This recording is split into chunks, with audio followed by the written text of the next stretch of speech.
ಬಾದಾಮಿಯಲ್ಲಿ ಕಾರ ಹುಣ್ಣಿಮೆ ಕರಿ ಹರಿದ ಕೆಂದಿತ್ತು ಬಸಲಿಂಗ. ಬಾದಾಮಿ ತಾಲೂಕಿನ ಬಾದಾಮಿ ನಗರದಲ್ಲಿ ಕಾರ ಹುಣ್ಣಿಮೆ ಸಂಭ್ರಮ ಎಲ್ಲ ಸಮುದಾಯಗಳೊಂದಿಗೆ ಭೇದ ಭಾವಗಳಿಲ್ಲದೆ ವಿಜೃಂಭಣೆಯಿಂದ ಮನೆ ಮನಗಳಲ್ಲೂ ಆಚರಿಸಲ್ಪಟ್ಟಿತು.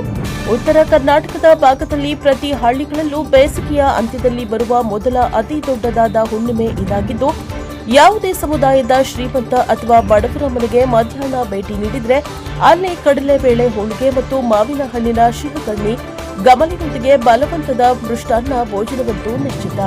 ಇನ್ನು ಈ ಹಬ್ಬದಲ್ಲಿ ಮಕ್ಕಳ ಮತ್ತು ಯುವಕರ ಗಾಳಿಪಟದ ಹುಚ್ಚಿಗೆ ಪಾಲಕರನ್ನು ಕಾಡಿಸಿಯೋ ಅಥವಾ ತಾವು ಕೂಡಿಟ್ಟ ಫಂಡದಿಂದ ಸುಮಾರು 10 ರಿಂದ 20 ರೂಪಾಯಿಗಳ ಗಾಳಿಪಟ ಮತ್ತು ಸಾವಿರಾರು ರೂಪಾಯಿಗಳ ಮಾಂಜರಾದಾರದ ಖರೀದಿಗೆ ಮತ್ತು ಮಾರಾಟದ ಭರಾಟೆ ಜೋರಾಗಿತ್ತು.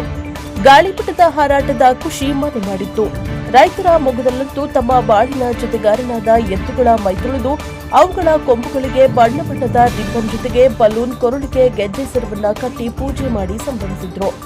ಸಂಜೆ ನಗರದ ಹೃದಯ ಭಾಗವಾದ ಮುಚ್ಕಂಡಿ ಮಠ ವಾಣಿಜ್ಯ ಮಳಿಗೆ ಮತ್ತು ಶಿವಶಿಂಪಿ ವಾಣಿಜ್ಯ ಮಳಿಗೆಯ ಮುಂಭಾಗದಲ್ಲಿ ಬೇವು, ಉತ್ತತ್ತಿ, ಕೊಬ್ಬರಿ ಬಟ್ಟಲಿನ ಸರವನ್ನ ಅಡ್ಡ ಹಿಡಿದು ಬಿಳಿ ಎತ್ತು ಮಹಲಿಂಗ, ಕೆಂದಿತ್ತು ಬಸಲಿಂಗರ ನಡುವೆ ಸ್ಪರ್ಧೆ ಏರ್ಪಡಿಸಿದ ನಗರದ ರೈತರು.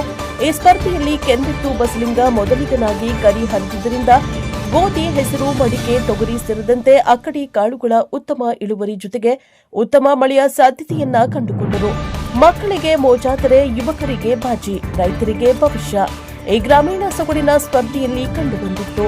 ಈ ಸಂದರ್ಭದಲ್ಲಿ ನಗರದ ಸಮಸ್ತರು ಭಾಗಿಯಾಗಿ ಗ್ರಾಮೀಣ ಸೊಗಡಿನ ಸವಿಯನ್ನ ಅನುಭವಿಸಿದರು. Bureau report Arun Kumar, Muchkandimath, NKS TV4 Bagalkot.